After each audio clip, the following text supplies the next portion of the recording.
श्रीमान श्रीमतः यजमानस्य राजकीय संस्थायां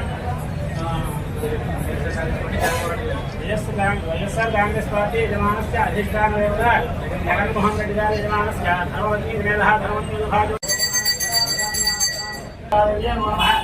సాక్షాత్ ప్రత్యక్షం దర్శయామి భవేదాంతం విధాత్రియం భయామి నైవేద్యం భూర్భువః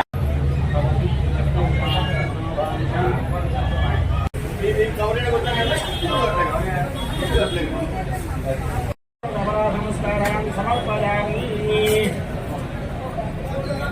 నమః పార్వతీపతయే హర హర మహా.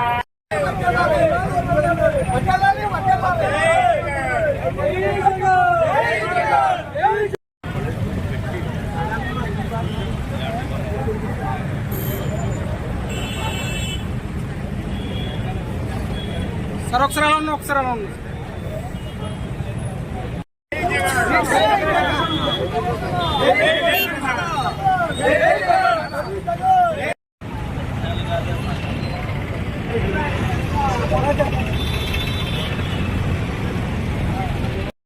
ఈరోజు వైఎస్ఆర్ కాంగ్రెస్ పార్టీ రాష్ట్ర అధ్యక్షులు వైఎస్ జగన్మోహన్ గారి యొక్క పిలుపు మేరకు ఆదేశాల మేరకు ఆనాడు ఏదైతే తిరుపతి లడ్డూలో ప్రసాదంలో మరి నెయ్యిలో మరి కొవ్వు జంతు కొవ్వు కలిసిందని చెప్పి తప్పుడు ఆరోపణలు చేసిన కూటమి నేతలకు మంచి బుద్ధి ప్రసాదించాలని చెప్పి ఈరోజు రాష్ట్ర వ్యాప్తంగా ఉన్న అన్ని నియోజకవర్గ కేంద్రాల్లో ఆలయాల్లో పూజలు చేయాలని చెప్పి ఆదేశాలు ఇవ్వడం జరిగింది. దాంట్లో భాగంగా ఈరోజు రాష్ట్ర వ్యాప్తంగా అన్ని నియోజకవర్గ కేంద్రాల్లో ఈ కార్యక్రమం చేస్తున్నాం.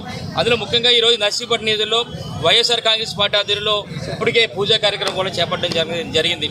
అయితే మీ అందరికీ తెలుసు, ఆ రోజు కేవలం మాజీ ముఖ్యమంత్రి శ్రీ వైఎస్ జగన్మోహన్ గారి యొక్క ప్రతిష్టను దెబ్బతీయాలనే ఉద్దేశంతో స్వయాన ముఖ్యమంత్రి చంద్రబాబు గారే ఒక అసత్య ప్రచారం ఏదైతే మరి ఆ లడ్డూ ప్రసాదం ఉందో తిరుపతి లడ్డూ ప్రసాదం మహాప్రసాదంలో నెయ్యిలో జంతు కొవ్వు కలిసిందని చెప్పి అసత్య ప్రచారం చేసిన సంగతి అందరం చూసాం. అదే సమయంలో అక్కడ ఉన్న టీటీడీ జీవో గారు మరి ఏదైతే నెయ్యి ఉందో నెయ్యిలో కేవలం వెజిటబుల్ మరి ఫ్యాటే ఉందని చెప్పి ఆయన చెప్పారు.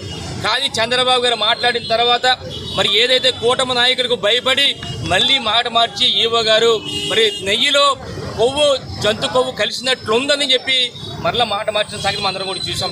మరి ఏదైనప్పటికీ కూడా ఈరోజు చూస్తే ఏదైతే ఆ రోజు చంద్రబాబు గారు అసత్య ఆరోపణలు చేశారో ఈరోజు తేలింది. ఈరోజు సిబిఐ వారు ఒకటే నివేదిక ఇవ్వడం జరిగింది. ఏంటంటే అందులో కలిసి జంతు కొవ్వు లేదని ఒక నివేదిక కూడా ఇవ్వడం జరిగింది. ఎందుకంటే సిబిఐ వారు చేసిన ఫైనల్ ఛార్జ్షీట్లో ఈ విషయాలన్నీ కూడా బయటికి రావడం జరిగింది. అంటే దీన్ని బట్టి చూస్తే ఆ రోజు ఏదైతే అసత్య ప్రచారం చేశారో చంద్రబాబు గారు ఈరోజు అదంతా తప్పుడు ప్రచారం అని చెప్పి ఈరోజు రాష్ట్రాలందరూ కూడా ప్రపంచవ్యాప్తంగా తెలియడం జరిగింది. ముఖ్యంగా చెప్పాలంటే ఈరోజు ఆనాడు ఏదైతే చంద్రబాబు గారు అసత్య ప్రచారం చేశారో దానివల్ల ప్రపంచంలో ఉన్న కోట్లాది మంది భక్తుల మనోభావాలను దెబ్బతీయాలనే ఉద్దేశంతో ఆ రోజు చేయడం జరిగింది. ఏ విధంగా అదే కాకుండా అయోధ్యకు సంబంధించి 1,00,000 మరి ఏదైతే లడ్డూలు పంపించారో అందులో కూడా మరి నెయ్యిలో కొవ్వు కలిసి చెప్పి అసత్య ప్రచారం చేసి మరి భక్తుల యొక్క మనోభావాలను దెబ్బతీసే విధంగా చేసిన చంద్రబాబు నాయుడు గారికి కూటమి నేతలందరికీ కూడా మంచి బుద్ధి ప్రసాదించాలనే ఉద్దేశంతో ఈరోజు ఈ కార్యక్రమం పూజ కార్యక్రమం చేశాం.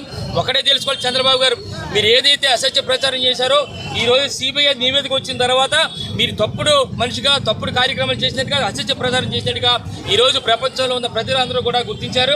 ఇప్పటికైనా సరే ఇలాంటి అసత్య ప్రచారాలు కానీ తప్పుడు కార్యక్రమాలు కానీ మానుకొని ఏదైతే ఎన్నికల ముందు మీరు వాగ్దానాలు ఇచ్చారో అవన్నీ కూడా ప్రజలకు ఇవ్వాలని చెప్పి ఈ సందర్భం కోరుకుంటూ రేపు రాబోయే రోజుల్లో ఇలాంటి కార్యక్రమాలు మాది మంచిగా చేయండి. లేని పక్షంలో ప్రజల తరఫున మరి వైఎస్ఆర్ కాంగ్రెస్ అందరం కూడా మరి దాన్ని ఎదుర్కోవడానికి ప్రజల తరఫున పోరాటం చేస్తామని చెప్పి సందర్భంగా తెలియపరుస్తూ నమస్కారాలు తెలుపుకున్నాం. జై జగన్, జై జగన్, నాయకత్వం.